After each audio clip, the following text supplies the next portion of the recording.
August, this past Thursday, we went out with our Churches Left the Building event, right? And you were one of the 60 college students who went out to go share the gospel around San Diego. And so what was your experience with evangelism like before this event? What did you know about it? Had you done it before?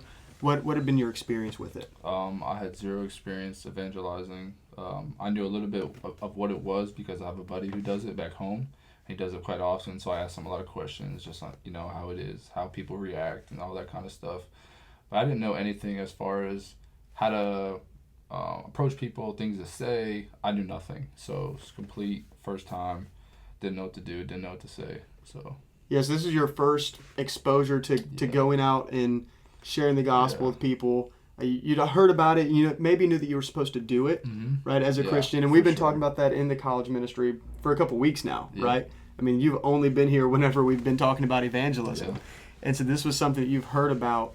What did you think about your first experience going to do it? Like, did it live up to the expectations? Were you excited for it when you came back? Was it discouraging? What were some of your thoughts on it? Yeah, so the expectations were very low because my first time and I was so nervous. So the expectations exceeded what they were. Like I told you, it was amazing. Like we had such a good time. I think we had amazing conversations with people, and I think our nerves went out the window as it went. We just continued to build confidence and more confidence, and it was awesome. Like, it went so much better than I thought, especially for myself, who's not someone who talks. So, yeah, I mean, it's got to be intimidating, so right? Intimidating. I mean, and even for me, like we always say, the first time that you go and share the gospel with someone, that first conversation is always the hardest. And it's got to be so hard to do, especially for your first time ever. Dude, I'm telling you, we're walking down, we're like, all right, we walked past like 10 people. We're like, do this one. No, we're wait. So we're just waiting, and finally you just go do it. And, What was it like after you finally got to that first conversation, you get into it, and then even after, what are the emotions that you're feeling after that first conversation? After the first conversation? A little sigh of relief. Yeah? Like, you got it out the way. I remember our first conversation, it didn't go great. I think the people actually walked away from us as we were talking. So it was we actually got a laugh out of it. But we said everything we wanted to say. I think it went smooth. And I don't think that, like, our nerves kind of took over. Yeah. I think we were able to execute the conversation, and we didn't get a horrible, like, response. Like, they listened and they had a couple follow-up questions. So it was a huge sigh of relief. Like, okay, we can do this. And so you kind of walk away going, man, I can have another conversation. Yeah, you could have another one, for sure. Right? It's not like, that was so bad, we got to go home. Yeah, they didn't yell at you. They didn't scream at you. They just kind of walked away. And that's okay. Yeah. I'm sure that was discouraging in the moment whenever they turned and walked away. Yeah. I mean, you kind of realized, okay, we're good, we can keep going. But what was one struggle or one difficulty that you faced that maybe you weren't expecting? One difficulty that I wasn't expecting was probably some of the follow-up questions, and then some of the times when we would ask a question and people really wouldn't know what to say. And, like, the questions we kind of had pre-prompted. So it's like, how do we follow up to our own question? You know what I mean? Because we're asking a question and they're not really giving us an answer because they don't know what to say. So how do we follow up to our own question? And we kind of broke it down for them, and it helped a lot. How'd y'all break it down for them? So in that moment they go, I don't really know what that means. Yeah. How did y'all kind of walk them through that? Yeah, so one question was, on a scale of 1 to 10, how would you rate your spiritual life or your faith? And they wouldn't really know what that meant. Or some of them would say an 8, but they still would be like, well, my faith means just being a good person or this and that. Or some of them wouldn't say anything. So we kind of Judah did a great job, like I told you before. Shout out Judah if you're hearing this. He did a great job kind of redirecting what they said, not in a negative way, but redirecting it towards Jesus and the gospel. Yeah. And that helped them. Surprisingly, it helped them a lot. And then we actually found out one of the people who the original answer had anything to do with Jesus. They actually were a Christian. Oh, so cool. by him redirecting the question to Jesus, it gave them a better light in a way that they can answer it. Yeah, provided some clarity for them. So it opened up the door. Yep. They asked the question. You kind of lead them to where you're wanting to go. And it sparked a great conversation from there. Did you think that the surveys helped with that, like starting 100%, conversation? 100%. I don't know if we would have been able to do it at first without it. Really? Like I was telling you, the first time, like the first couple of times, we needed a survey to go off of because we didn't know what to say. Like, you introduce yourself. Here we have a survey. We're just asking a couple questions. But then doing that, we gained the confidence to now start conversations and maybe use our own method. Yeah. And that helps so much, just having a prompt to go off of. Yeah, like a baseline. You know, you can start there, and as you get comfortable, you can go different directions wherever the Lord leads you, but you've always got something that you can fall back on that's going to generate some conversation. Right, yeah. What was the most encouraging or helpful part of going out and sharing the gospel for the first time?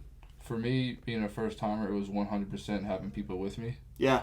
It was all of our first times, so we were all nervous, but I kind of like I was telling you how you gave us all a role. Maybe one was to start the conversation, one was to pray, one was to hand out cards, but we all ended up speaking, and we all ended up like it was a team effort. It was not just one person talking the whole time. Yeah. You know what I mean? We all started off nervous. We all we're gonna do our role. We're not gonna talk. You're gonna be the only one talking.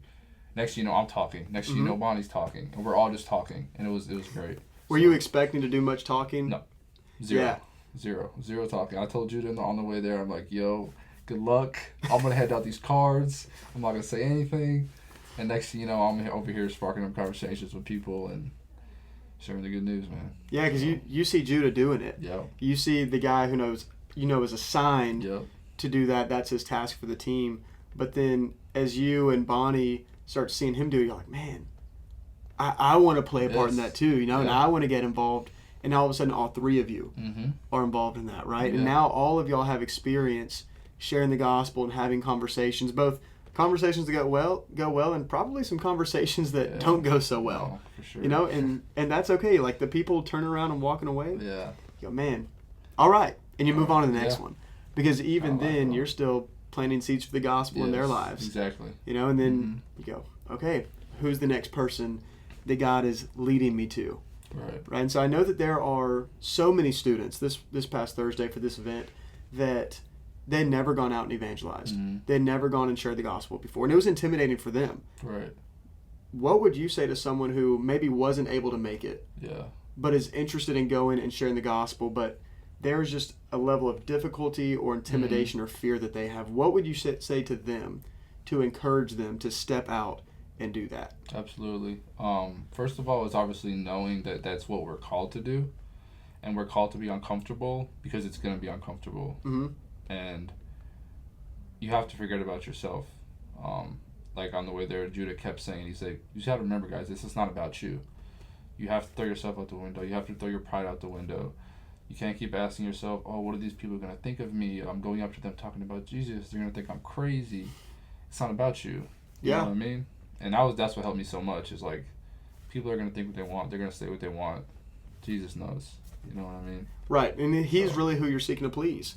And we talk about that. Our life isn't about us. No. Like, not even just this moment of evangelism, but everything that we do. Like, you being on the football team at State, that's not about you. And we've had that conversation, right? That God has placed you on that team for the purpose of sharing the gospel with guys that I could never reach, that some of our students could never reach. Like, God has put you there.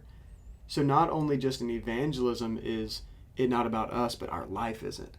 Especially in those moments, it's easy to see, though. Yeah. Because you start seeing, Judah have those conversations. You go, I want to play a part in this. I want to be a part of something bigger than myself. And like knowing that he's nervous too.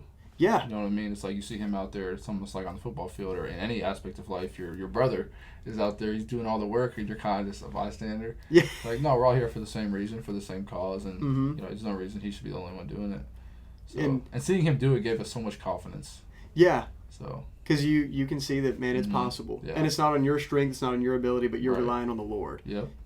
And, people see you, right? They see that you're 6'3", 6'4". You're a strong guy, terrifying when you drive to the paint.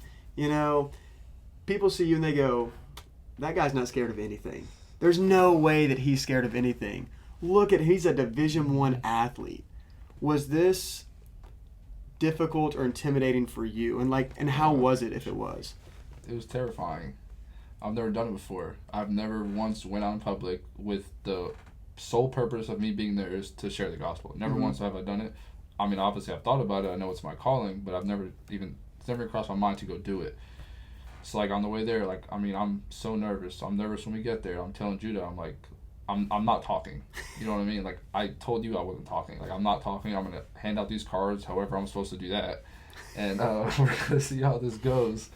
So, yeah, the way my figure might be, like, the way I look, like, that means nothing. Like, you're going to be nervous. Anyone watching this, you're going to be nervous your first time doing this. But like I said before, piggybacking off that last question, it's not about you, you know. And having the confidence of being with people who are also nervous, mm-hmm. and they're doing it, and watching them do it, it just makes you want to do it even more. And then once you start talking, the Holy Spirit takes over. You know what I mean? I was saying things I never would have thought I would say. Yeah. You know what I'm saying? And it gives you so much more confidence to go do it and do it even more. So, yes, I was very nervous, and I'm going to be nervous the next time I do it. That's right, but there's going to be a next time. Yes, isn't that right? Absolutely. That's right. Next time. And I think whenever we do it, right, whenever we go out and we share the gospel, after we're done, it's like, man, that was actually really fun. Did you have fun sharing the gospel? I told you, that was so much fun. Like, yeah. We go do it tomorrow. Yeah. It was just fun. Like, didn't feel like it was a job. It didn't feel like we were doing work. No, it was fun. Mm-hmm. Yeah. It's intimidating to get there. You know, you've got to break down the walls in your mind. Yeah. But once you get started, especially when you're doing it in a group, yep. you get to have a good time together, but you also get to serve Christ together. Yes. And those moments are so bonding for those people. Oh, yeah. Right? You're serving together. You're nervous with one another. Mm-hmm. You're striving for the sake of Jesus and for other people's souls together. It is such a heavy thing, but at the same time, it's such an enjoyable thing. Yep. Man, what was like the highlight? If you had to pick one highlight of your hour-long evangelism first experience, what is like your number one thing? Can I say two? You can say two. I'll allow it. Well, one was we did have one young man rededicate his life to Christ, and being my first time ever doing this, that mm-hmm. was so awesome to see. Like, I got goosebumps even talking about it right now. But yeah, like, I wasn't expecting that. We didn't even know what we were gonna say to people. But, you know, we struck a great conversation. The young man obviously was a believer and had previously given his life to Christ. He admitted that he has backslid. Mm-hmm. You know, he wasn't walking in obedience. We prayed with him. We talked to him, and that was so encouraging. I'm like, man, we could really do this. Yeah. And, you know, the goal isn't just to go out there and how many people can I save? That's not what it's about. But just knowing that just the conversation we had really had him thinking, and we made enough impact on him to want to make that decision right there, was like, wow. Yeah. Like this is what we're called to do, and it's so enjoyable. It's not work. Mm-hmm. You know what I mean? And then the second part was just the bonding between my group. Like, it was so much fun. Like, after every one, we just find something to laugh about. Like, it's serious and it's important, but, like, it's fun. You laugh. You get people walk by you. They tell you no. They look at you crazy. You laugh about it. Yeah, and you move on. Yeah. It's serious, but it's seriously fun. Seriously fun. That's a good way to put it. Yeah, that was great. Dude, that's awesome, man. I'm so glad that you were able to come. I know you've got a busy schedule with football and with getting ready for school, but I'm so glad that you were able to come that Thursday night because I really do think it sets an example for a lot of the students mm-hmm. of, man, this is for everybody. Yeah. Like, if anybody's busy, it's you. Mm-hmm. But you were willing to do it. You set aside time to go do it, even though you didn't have to. Mm-hmm. And I just think that was a really encouraging thing for me, but also for the other college students, and challenging as well. And man, I'm excited for what God's going to do through you on the football team, but I'm also excited for what God's already doing through you in the college ministry and the relationships that you're developing, and just the standard that you're going to set, especially as we go out Absolutely. and evangelize at state. Oh, I can't wait. It's going to be so good. Aren't you on the football team? Yeah, we're right. here to talk about Jesus, not football. Yeah. They're like, oh, okay. Yeah. Yeah, sure, because you're on the football team. Right. You know, man, that is awesome, man. Well, I appreciate you coming, bro. I'm sure.